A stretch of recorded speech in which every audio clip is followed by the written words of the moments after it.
Minutos. Muito obrigado, senhora presidente. Quero cumprimentar todos os senhores e as senhoras parlamentares que acompanham essa sessão, todos aqueles que nos assistem pela internet e pela TV Câmara, dizer que o que me traz aqui à tribuna essa tarde é um tema muito importante para o povo brasileiro e um tema muito importante para o povo do estado do Amapá. Nós ontem tivemos duas oportunidades de tratar desse tema, a bancada federal do Amapá. Nós tivemos uma reunião com o general Oswaldo Ferreira, presidente da Empresa Brasileira de Serviços Hospitalares, EBSER, e tivemos uma reunião com o governador do estado do Amapá, senhor Valdez Góes, que ele veio trazer os pleitos pedindo recursos para investimento de emendas parlamentares, tanto individuais como de bancada. Mas qual o contexto em que esse debate acontece no Brasil e, em particular, no estado do Amapá, um estado extremamente isolado, eu diria, separado do Brasil pelo rio Amazonas. Só se chega no Amapá de avião ou de barco, não tem estrada que ligue o Amapá para o resto do Brasil continente. Então é nesse contexto que a gente debate, um contexto de isolamento, de custo que esse isolamento traz, de distanciamento, e de nós termos uma das últimas universidades, faculdades de medicina implantadas numa universidade federal. Logo, tanto quanto e muito mais do que no resto do Brasil, nós temos problemas de falta de recursos humanos, dificuldade de compras de medicamentos, insumos, equipamentos, tudo isso é mais difícil lá do Amapá. Vou dar um exemplo, matéria do G1 desse ano, do início desse ano, diz o seguinte: de 12 leitos de UTI que existem no único hospital público da nossa capital, apenas 6 leitos estão funcionando. Nós temos na rede pública estadual, no hospital de emergência e no hospital de clínicas, 2 tomógrafos e um mamógrafo. Todos estão quebrados e se agradeça quando o raio-x está funcionando. Então, não temos na rede pública ressonância magnética do Estado funcionando. Existem serviços particulares e o Estado é o maior cliente, não apenas da ressonância, como das tomografias, do mamógrafo, muitas vezes acionado judicialmente para fazê-lo. Mas é mais grave do que não ter equipamento, o Estado não paga os serviços terceirizados, não paga a alimentação dos hospitais, não paga o serviço dos maqueiros, não paga o serviço de limpeza. Viralizou, poucos dias atrás, um vídeo onde os familiares faziam a limpeza do quarto dos pacientes na rede estadual hospitalar, porque o governo do estado não paga a empresa não conseguiu mais manter o serviço. Além disso, nós temos pronta lá na nossa capital, Macapá, uma maternidade desde 2014 dedicada ao parto normal, humanizado, e o governo do estado, passados 5 anos, não colocou para funcionar. Não colocou para funcionar. Não concluiu as obras de ampliação do Hospital de Clínicas Alberto Lima, não concluiu as obras de ampliação do Hospital de Pediatria e nem da maternidade do Hospital de Santana. Não pagou a organização social que faz a gestão da UPA da Zona Sul, e ela, um tempo desse, parou de funcionar, porque não tinha pagamento. Além de tudo isso, não tem remédio, não tem materiais básicos nos hospitais, o que condena o nosso povo a um profundo sofrimento. Veja, isso aí já seria um quadro de muita tristeza para o nosso povo, mas equipamentos modernos que foram comprados para cirurgias, para oftalmologia, e que já foram entregues desde 2017, não funcionam por falta de insumos básicos.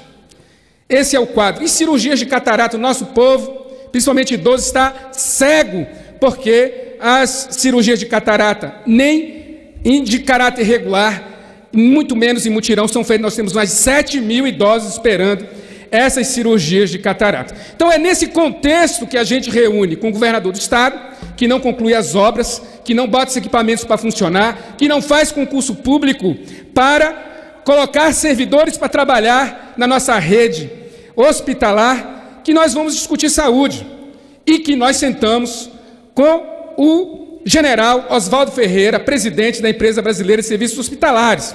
Eu gostaria de dizer que o quadro de desesperança apresentado pela falta de compromisso do governador do estado do Amapá e do seu governo é muito diferente do quadro que nós fomos debater com o general Ferreira da EBSER, fruto do trabalho da bancada federal. 3 senadores e 8 deputados federais da legislatura anterior se uniram e decidiram colocar 300 milhões de reais em recursos de bancada, emendas de bancada. Nós temos praticamente pronto um hospital universitário dos mais modernos do Brasil. É claro que esse cenário é um cenário que traz uma enorme esperança para o povo do Amapá, não apenas porque o tamanho dele é superlativo, é um hospital de 320 leitos, que tem 60 leitos de UTI.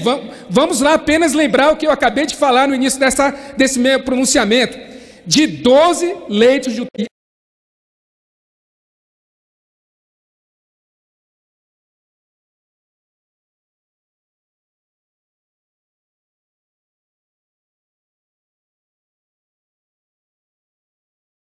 Então, nós fomos para a EBSER na reunião ontem, e o que aconteceu nessa reunião?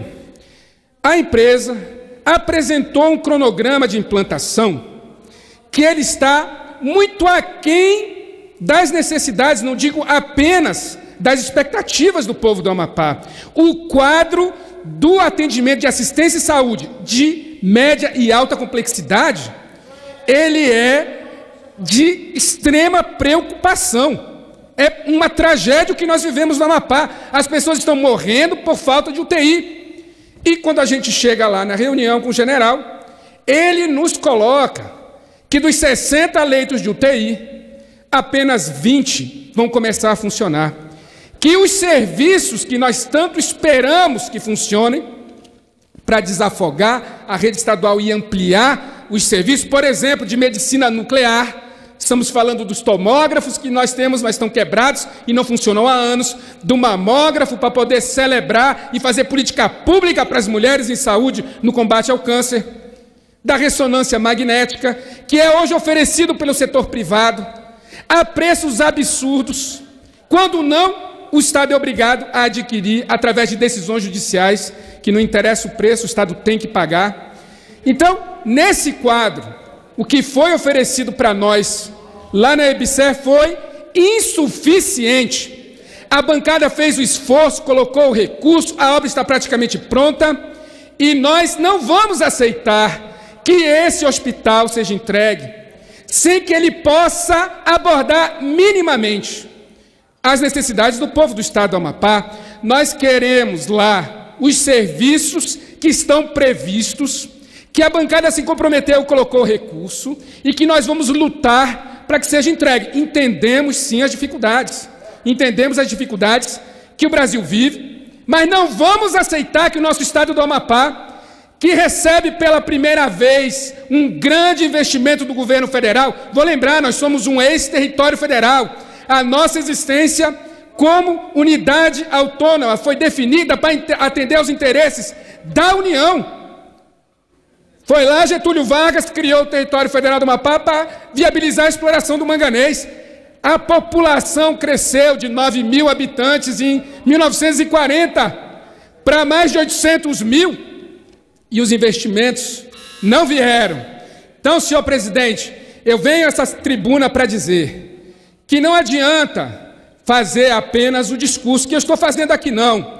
A bancada tem que manter a união que conseguiu viabilizar essa construção, mas tem que trazer para a mesa o governo do Estado, porque o governo do Estado tem que prestar as informações, apresentar os protocolos de integração da rede estadual com a rede, com o hospital universitário, trazer os municípios para a mesa, a Universidade Federal e a empresa brasileira. Não vai ser apenas com o discurso que nós vamos mudar esse quadro. Então, a União, através da EBSER, o governador do estado tem uma enorme responsabilidade no sucesso desse projeto e eu conclamo a bancada federal do Amapá a manter a união, deixar a vaidade de lado. Esse não é o projeto que tem a paz dessa criança. Esse é um projeto que foi resultado, obrigado, senhor presidente, a senhora presidente, apenas para concluir. 3 senadores da bancada anterior e 8 deputados federais da bancada anterior são os grandes responsáveis por nós termos chegado tão longe. Agora é preciso fazer um concurso público para mais de 1.000 servidores trabalharem na EBSER, prestarem serviço no Amapá. Para cada servidor desse, nós teremos aí em torno de 3 terceirizados. A implantação desse hospital e nós vamos lutar para que nós tenhamos lá a hemodinâmica que é necessária, para que nós não estejamos pagando o hospital privado, que se diz sem fins lucrativos, mas não é, que recebe acima da tabela SUS para prestar esse serviço. Nós podemos prestar ele público dentro do SUS, a hemodiálise, a obstetrícia e a medicina nuclear. Nós queremos tudo, porque o povo do Amapá espera há muitos anos. Então, senhor presidente, eu peço a divulgação desse meu pronunciamento nos órgãos de comunicação da Casa e quero dizer que nós vamos estar juntos lutando. Mas o governador, senhor governador, se o senhor não tem capacidade de fazer a saúde do Estado funcionar, preste as informações corretamente para que o hospital universitário possa se planejar. Nós vamos fiscalizar, vamos cobrar e vamos lutar para que esse hospital seja entregue com média alta complexidade por inteiro e não do jeito que estão querendo fazer, apenas pela metade. Muito obrigado.